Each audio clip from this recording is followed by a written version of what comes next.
বিকেলে চায়ের সাথে নাস্তা করার জন্য হাতের কাছে যখন কোনো কিছু থাকে না, আর হাতের কাছে যদি থাকে আলু, এই আলু দিয়ে কিন্তু দারুণ মজার মুচমুচে ক্রিস্পি এক কাপ চায়ের সাথে বিকেলের নাস্তা হতে পারে আপনার পুরো পরিবারের। আর ভিতরটা সফট আর উপরটা কিন্তু খুবই ক্রিস্পি। আজকের এই বিকেলের নাস্তা যারা আমার মতো আলু খেতে পছন্দ করেন, এর জন্য আমি এখানে ২টা বড় সাইজের আলু নিয়েছি। আমি এখানে ২টা দিয়ে করব, চাইলে কিন্তু আপনারা ৩টা ৪টা আলু দিয়েও একটু বেশি পরিমাণ করলে আপনার পুরো পরিবারটা ঠিকমতো খেতে পারবে। আলুটাকে আমি কিন্তু একটা গ্রেটার দিয়ে ছিলে নিয়েছি। নেওয়ার পরে এখানে এখন একটা গ্রেটার নিয়েছি।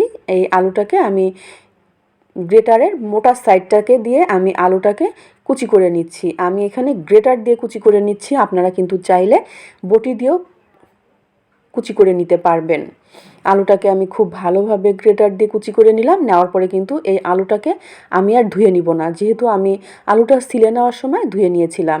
এখন এই আলু কুচির মধ্যে দিয়ে দিচ্ছি হাফ চা চামচের মতো হলুদের গুঁড়া, দিয়ে দিচ্ছি ১ চা চামচের মতো লাল মরিচের গুঁড়া। ঝালটা আপনারা কে কতটা খেতে পছন্দ করেন। এর মধ্যে এখন দিয়ে দিচ্ছি হাফ চা চামচের মতো রসুন বাটা। এখানে একটু রসুন বাটাটা দেওয়ার চেষ্টা করবেন, তাহলে কিন্তু ফ্লেভারটা দারুণ আসবে। দিয়ে দিচ্ছি এখানে 4টার মতো মিহি কাঁচামরিচ কুচি। ঝালটা আপনারা কে কতটা খেতে পছন্দ করেন ওই অনুযায়ী দিবেন। দিয়ে দিচ্ছি এখানে হাফ চা চামচের একটু কম আস্ত জিরা। এখানে কিন্তু অবশ্যই চেষ্টা করবেন আস্ত জিরাটা দেওয়ার জন্য। দিয়ে দিচ্ছি স্বাদ মতো লবণ।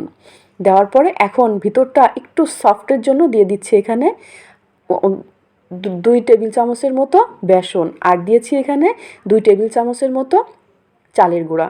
এতে করে উপরটা ক্রিস্পি হবে, আর বেসনটা দিলে ভিতরটা একটু সফট হবে, আর অনেকক্ষণ এই আলুর এই মুচমুচে নাস্তাটা অনেকক্ষণ রেখে খেতে পারবেন। আলতো হাতে কিন্তু মাখিয়ে নিতে হবে, আমি কিন্তু চাপাচাপি করে মাখাইনি।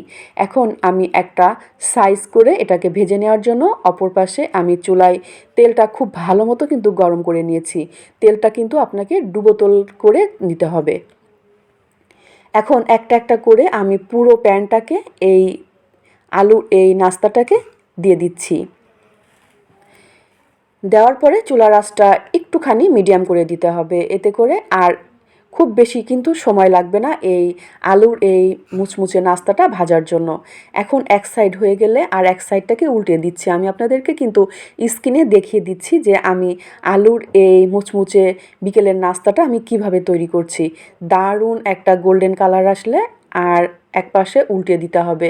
দেওয়ার পরে এখন এই একটু সময় নিয়ে মোটামুটি কালার আসা পর্যন্ত, আপনারা কে কতটুকু কালার খেতে পছন্দ করেন ওই অনুযায়ী আপনারা কিন্তু ভেজে তুলে নিতে পারবেন। খুবই কম সময়ে কিন্তু এই নাস্তাটা তৈরি করা যায়, আর এই নাস্তাটা কিন্তু খেতে অসাধারণ হয়। আর আমি একবার না, আমি প্রায় সময় এই নাস্তাটা তৈরি করে খাই। এখন সুন্দর একটা কালার চলে আসলে চুলা থেকে আমি এখন নামিয়ে নিব।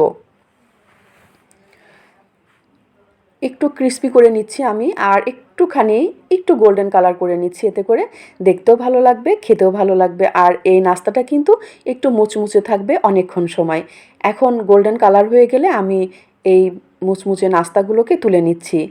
আজকের এই আলুর এই নাস্তাটা এক কাপ চায়ের সাথে খেতে কিন্তু দারুণ হয়, আর এই নাস্তাটা কিন্তু অবশ্যই আপনারা একবার বানাবেন আর আমাকে একটুখানি ছোট্ট করে একটা কমেন্ট করবেন।